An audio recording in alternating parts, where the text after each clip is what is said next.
Bismillahirrahmanirrahim. Assalamualaikum warahmatullahi wabarakatuh. Anak-anak, mari kita panjatkan puji syukur kepada Allah Subhanahu wa taala karena pada hari ini kita diberi kenikmatan kesehatan sehingga kita dapat mengikuti pembelajaran daring dalam keadaan sehat walafiat.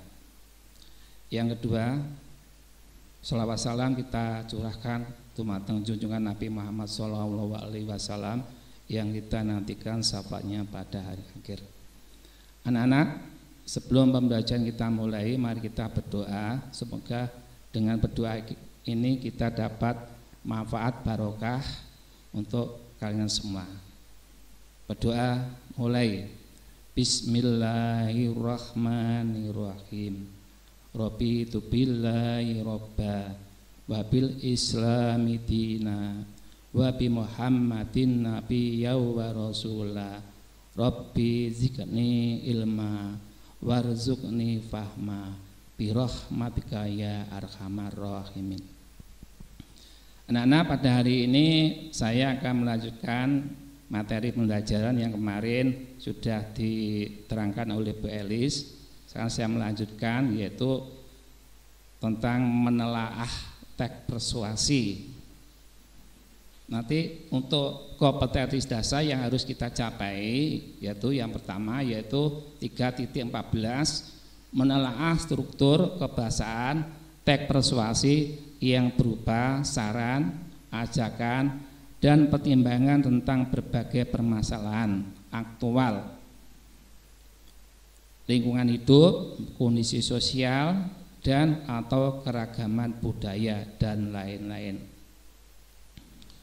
4.14 menyajikan teks persuasi berupa saran, ajakan, arahan, dan pertimbangan secara tulis dan lisan dengan memperhatikan struktur kebahasaan atau aspek lisan.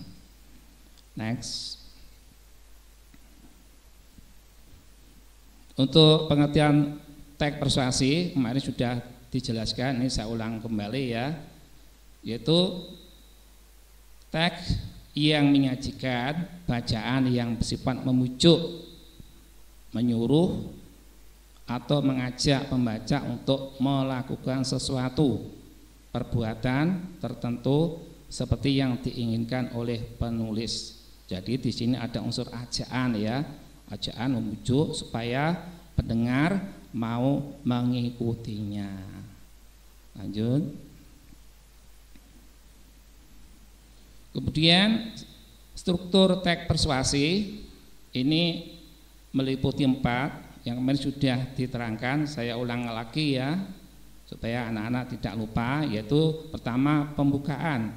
Ini bisa berupa pengenalan isu atau apa yang hendak diangkat atau dibicarakan. Jadi sesuai dengan temanya, apa tentang sampah, apa tentang banjir. Yang kedua yaitu tesis, merupakan pendapat penulis. Jadi di sini berupa penyataan ya, penyataan kalimat yang berisi argumen yang disertai dengan fakta. Itu namanya tesis. Yang ketiga argumen atau pendapat. Ini berisi alasan-alasan berupa fakta atau contoh-contoh yang menguatkan tesis. Maksudnya yang menguatkan penyataan ya, yang didukung berdasarkan kenyataan. Yang keempat rekomendasi atau bisa disebut dengan penegasan ulang. Jadi di sini berisi ajaan untuk melakukan sesuatu. Pada bagian ini penulis menggunakan kalimat ajaan seperti ayo kita buang sampah pada tempatnya. Itu contoh ajaan dalam bentuk kalimat. Mari kita ciptakan lingkungan yang sehat. Itu contoh kalimat yang mengandung ajaan ya. Next.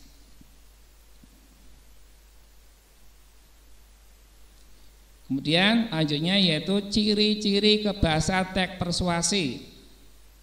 Di sini cirinya meliputi ada kata kerja atau verbal penjelasannya ya, seperti adalah, yaitu, merupakan, ialah. Contoh untuk penggunaan kata kerja. Faktor 2 ialah dosis pupuk kandang ayam. Itu contohnya ya. Yang kedua yaitu konjungsi. Jadi konjungsi di sini maksudnya artinya kata penghubung ya, yang menyatakan sebab akibat. Seperti karena, sebab, sehingga, maka, juga. Konjungsi yang menyatakan tujuan, contoh seperti agar, supaya. Contoh konjungsi yang menyatakan tujuan. Nenek menggunakan bantuan tongkat agar. Nah, ini agar ya. Agar bisa berjalan dengan baik. Agar itu masuk kata penghubung yang menyatakan tujuan. Tujuannya apa? Bisa berjalan dengan baik. Kemudian contoh yang kedua yaitu konjungsi yang menyatakan sebab akibat. Contohnya, Nita tidak naik kelas karena malas belajar. Nah, itu kalau anak malas belajar, maka akibatnya akan apa? Tidak naik kelas, itu ya. Kemudian yang ketiga, kata tugas yang menyatakan ajaan atau larangan. Seperti ayo, mari, jangan. Next.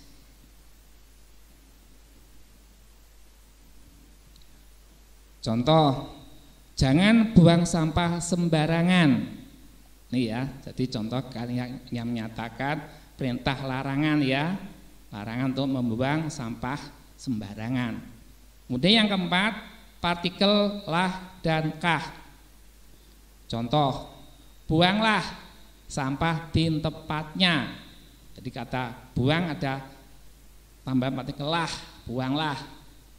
Contoh yang kedua, partikel kah. Andakah yang mencuri mangga itu? Jadi ada kata yang kah itu ya, yang melekat pada kata andakah. Itu contoh ya. Kemudian lanjutnya yaitu langkah-langkah menulis teks persuasi. Di sini langkahnya ada 7. Yang pertama, menentukan topik. Ya, topiknya apa ya? Yang kedua, tentukan tujuan teks. Ya, tujuannya apa ya? Untuk mengajar atau mempengaruhi dan sebagainya. Yang ketiga, sampaikan tesis atau pernyataan awal. Jadi maksudnya pernyataan yang berisi argumen yang dasari dengan fakta tadi ya. 4, lanjutkan dengan memberikan fakta dan argumen yang menguatkan tesis. Jadi fakta itu berdasarkan dari kenyataan ya, yang benar-benar terjadi ya. Yang kelima, rumuskan kalimat ajakan. Seperti dimulai dengan kata marilah, ayo, dan sebagainya. 6, susunlah kerangka sesuai dengan langkah 1 sampai 5. Baru terakhir, kembangkanlah teks dengan ciri kebahasaan tersebut. Lanjut.